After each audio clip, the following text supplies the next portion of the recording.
छोड़ के थोड़ी थोड़ी आप लोग मदद करें, सरकार कम से कम कुछ ना तो एक बच्चे को नौकरी दे दे, एक तो मकान दे दे, कम से कम ठिकाना हो जाए कि हमने 3000 हिंदू भाई और 2000 मुसलमानों को कंधा लगाया और सरकार से भीख नहीं मांगी।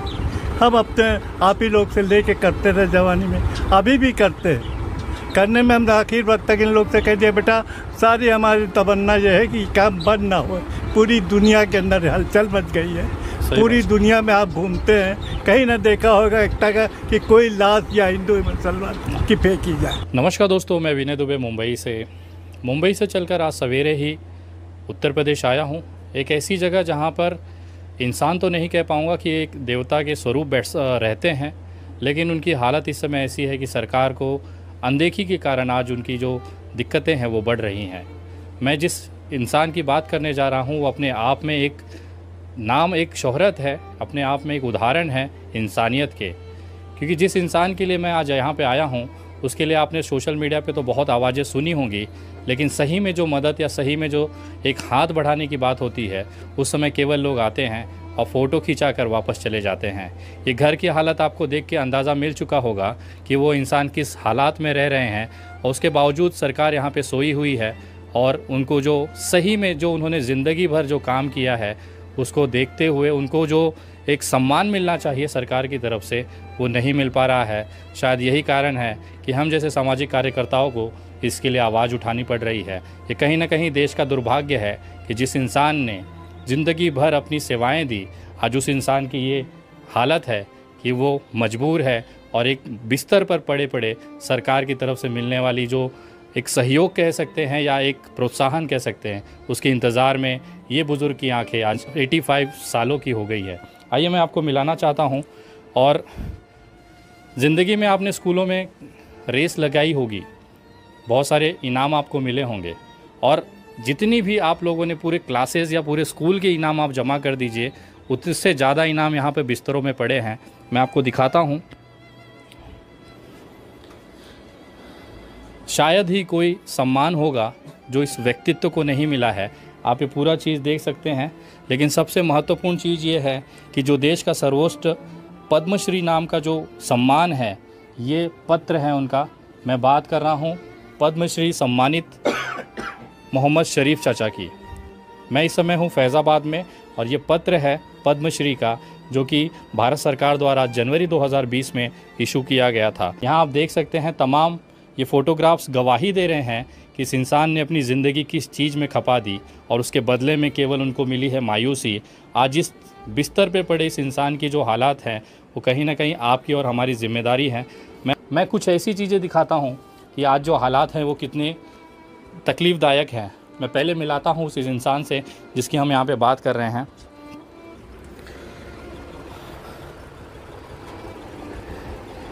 किसी तारुफ या किसी पहचान के मोहताज नहीं, ये इंसान एक अपने आप में एक शख्सियत हैं, एक महामानव हैं। भारत के ज़मीन पर अयोध्या फैज़ाबाद में जन्म लिए इस इंसान के लिए मैं सिर्फ इतना कहना चाहूँगा कि ये भारत के लिए सौभाग्य की बात है कि इस तरह की नामचीन हस्ती, इस तरह के इंसानियत से भरी हस्ती हमारे बीच में है, जिन्होंने अपनी पूरी ज़िंदगी दांव पे लगा दी, पूरी ज़िंदगी केवल उस काम में लगा दी कि जिसके लिए कोई भी आगे नहीं आता। क्या आप में हिम्मत है कि इस ट्रेन से कटी हुई चिथड़ों को, शरीर को आप जमा करें और उसकी अंतिम संस्कार करने के लिए जाएं? आज जिस कोरोना की वजह से हम अपने रिश्तेदारों के अंतिम संस्कार में नहीं पहुंच पाते, ये वही शरीफ चाचा हैं जिनके लिए ये सारा चीज़ रोज़ का है। जिस तरह से हम नाश्ता करते हैं, खाना खाते हैं और उसके बाद में हम अपना दिन का कार्य करते हैं, वैसे ही चाचा का शुरुआत दिन का अनगिनत जो लावारिश लाशें हैं उसके अंतिम संस्कार से होती है। चाचा एक बात बताइए, आप कितने सालों से ये चीज़ कर रहे हैं? सालों के बावजूद सबसे हमने जब से सुना कि हमने पहले ढूंढते रहे बच्चे को। जब डिस्ट्रिक्ट टेरर समूह मार्केट में आया तो देखा बूसट उसकी थी, तो हमने कहा भैया बूसट तो है कैसे, तो कहीं फला सुल्तानपुर का ला रहे थाना इंचार्ज, तो सुल्तानपुर कहीं के लाइन के किनारे बोरे में मिली थी। ये पोस्टमार्टम हो गया, ये है। तब से मैंने आके फैजाबाद में कसम खा लिया कि फैजाबाद में न कोई हिंदू है न मुसलमान, सब इंसान। हम किसी की लाश को चैलेंज देते हैं, हम अपनी ज़िंदगी में नहीं फेंकेंगे और अपने बच्चों को भी वसीयत करेंगे कि इस लाश को कोई फेंके ना। एक जो नाम रोशन हुआ है पूरी दुनिया में, ये मिटे ना। आज अगर मैं दुबे हूँ और ये शरीफ चाचा हैं, आज देश में नफ़रत का दौर इस कदर पर है कि हम एक दूसरे की लाशें देखने के लिए, एक दूसरे को कत्ल करने के लिए आमादा हैं। वही एक फैज़ाबाद अयोध्या की वही पावन ज़मीन है जहाँ पे इस नफ़रत के माहौल के बीच में भी शरीफ चाचा जैसे लोग हैं जो इंसानियत की एक खूबसूरत तस्वीर बन के आए हैं। आज जिस हालात में आप इन्हें देख रहे हैं, लास्ट करीबन 28 सालों से 30 सालों से इसी स्थिति में प्रतिदिन कितने ही लाशों को ये अंतिम संस्कार करते हैं, लेकिन उसके बावजूद आपको मैं दिखाना चाहूँगा, ये उनकी डिबिया है जिसमें वो दवाई है। इन्हें ये भी नहीं पता कि कितनी दवाइयाँ दिन की जा रही हैं। परिवार की हालत इस कदर टूटी हुई है कि अगर एक दिन इनके बेटे अगर नौकरी पे ना जाएं तो शायद उस दिन इनके घर पे चूल्हा ना जले। मैं मिलाना चाहूँगा उनके बेटे से कि भैया ज़रा आप आइएगा। अभी कुछ महीनों पहले ही इनके बड़े भाई का यहाँ पे इंतकाल हुआ है, देहांत हुआ है। उनकी 4 बेटियाँ हैं, वो भी इसी घर में रहती हैं और उनकी भी जिम्मेदारी अब इन भाइयों के ऊपर है, चाचा के ऊपर है, जिन्होंने ज़िंदगी भर इंसानियत बांटी है। आज उनका घर की ये स्थिति है कि लोग, अगर ये भाई साहब एक रॉयल एनफील्ड करके कंपनी है जिसमें मैकेनिक का काम करते हैं। अभी आपने मुझे जो कहा वो ज़रा बताइएगा। हम लोग इस कदर मेहनत करते हैं, हमारे बड़े भाई, कि हम पूरा महीना हम लोग काम करते रहते हैं ताकि जो है एक दिन अगर नहीं गए, नागा हो गया तो ऐसा ना हो सैलरी कट जाए। जो हमारी सैलरी में जो हमने पूरा घर का दिनचर्या बना रखा है कि इतने पैसे में ये करना है, इतने पैसे में वो करना है, अगर एक नागा भी अगर कटेगा, सैलरी कटेगी तो उसमें हमारा एक कोई ना कोई काम रुक जाएगा। इसलिए हम लोग इतनी मेहनत करते हैं, अपने परिवार को संभालते हैं। हमारे बड़े भाई हैं, ड्राइवर हैं, गाड़ी चलाते हैं। पिछले 1 साल हो गया, लॉकडाउन है, स्कूल में गाड़ी चलाते हैं, बंद चल रहा है तो सभी लोग बैठे, हम ही लोग को पूरा सब कुछ घर संभालना रहता है। हमारे जो बड़े भाई थे उनका भी इंतकाल हो गया, उनके 4 बेटियां हैं, उनका भी सब खर्चा, सब करना, पढ़ाई लिखाई सब देखना है, सब करते रहते हैं। लॉकडाउन ने कमर तोड़ी थी, वो कम नहीं था। एक भाई जो स्कूल में ड्राइवर करते थे, अपनी गाड़ी चला के बच्चों को स्कूल ले जाते थे, लेकिन कोरोना की वजह से आज सब बंद है। पूरा लोड जो है इन 2 भाइयों के कंधों पर है, जो घर भी चला रहे हैं, अपनी ज़िम्मेदारी भी निभा रहे हैं। कोरोना और लॉकडाउन जैसी स्थिति के बावजूद ये कोशिश कर रहे हैं कि वो जो इनकी जो परंपरा रही है, जो शरीफ चाचा ने शुरू की है, वो लगातार जारी रहे। मुझे ये बताते हुए बहुत गर्व और आश्चर्य हो रहा है कि ये स्थिति के बावजूद भी कि अगर एक दिन अगर नौकरी पे नहीं गए तो सैलरी कट जाएगी और घर का जो बैलेंस है वो ख़राब हो जाएगा। ये जानते हुए भी आज के तारीख पे भी ये जो काम है, लावारिस लाशों का जो अंतिम संस्कार करने का जो प्रोग्राम है, जो ये जो कार्य ये जो इंसानियत वाला कर रहे हैं, वो भी आज बदस्तूर जारी है। ये टेबल पे एक तरफ आप देखेंगे दवाइयाँ रखी हुई है, दूसरी तरफ आपको कफन का कपड़ा भी मिल जाएगा।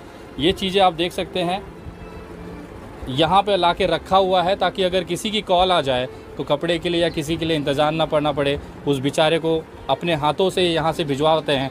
इनके हाथ पैरों में अब वो ताकत नहीं रह गई है, लेकिन जज्बा ऐसा है कि अभी साइकिल उठाएंगे और शरीफ चाचा वापस अपने काम में लग जाएंगे। ये जज्बे के साथ ये इंसान अभी भी बैठा हुआ है। बहुत सारे तमाम लोग आए, कितने ही विधायक, सांसद, कितने बड़े बड़े चेहरे यहाँ पे आए, लेकिन उनका केवल एक काम था, एक बड़ा सा लॉलीपॉप, एक बड़ा सा घोषणा यहाँ पे कर दीजिए कि ये घर की छत तुड़वा दीजिए, नई छत बैठेगी।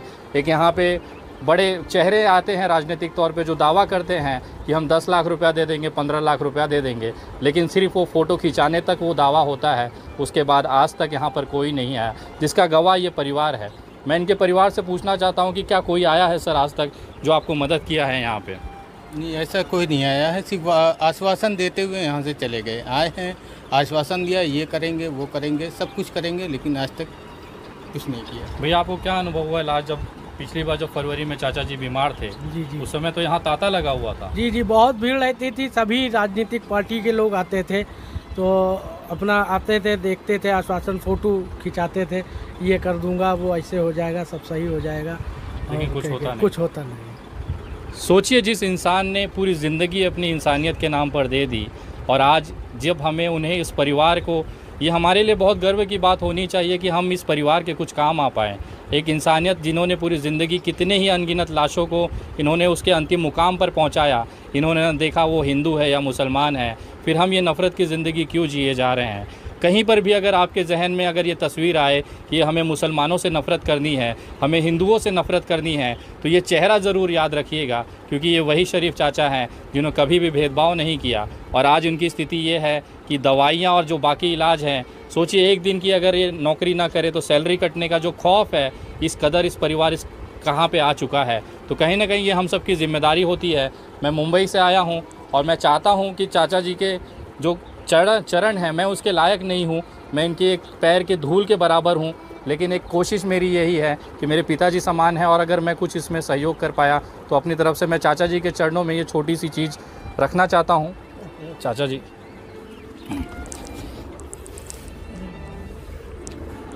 मेरे लाल, आप परेशान मत हो चाचा जी, बोलो। ये मैं सिर्फ ये बताना चाह रहा हूँ कि आज इस परिवार को सही में ज़रूरत है, जिसने पूरी ज़िंदगी लोगों को अंतिम संस्कार करा के उनके पड़ाव तक पुराया। आज उनकी जो आखिरी जो समय है, जिस समय हाथ पैर भी काम नहीं कर रहे हैं, उस समय अगर हम इस तरह के आके इस चाचा की अगर हम यहाँ पे बेइज्जती करेंगे, सिर्फ सेल्फी फ़ोटो लेके उनके भावनाओं को हम ठेस पहुँचाएँगे, तो ये कहीं ना कहीं एक गलत संदेश है। मैं जानता हूँ आर्थिक स्थिति सभी की बराबर नहीं होती, लेकिन अगर आप आके इस परिवार को ये सांत्वना भी दे पाएँ कि हम आपके साथ हैं, चाचा को सिर्फ उतनी ही अपेक्षा है।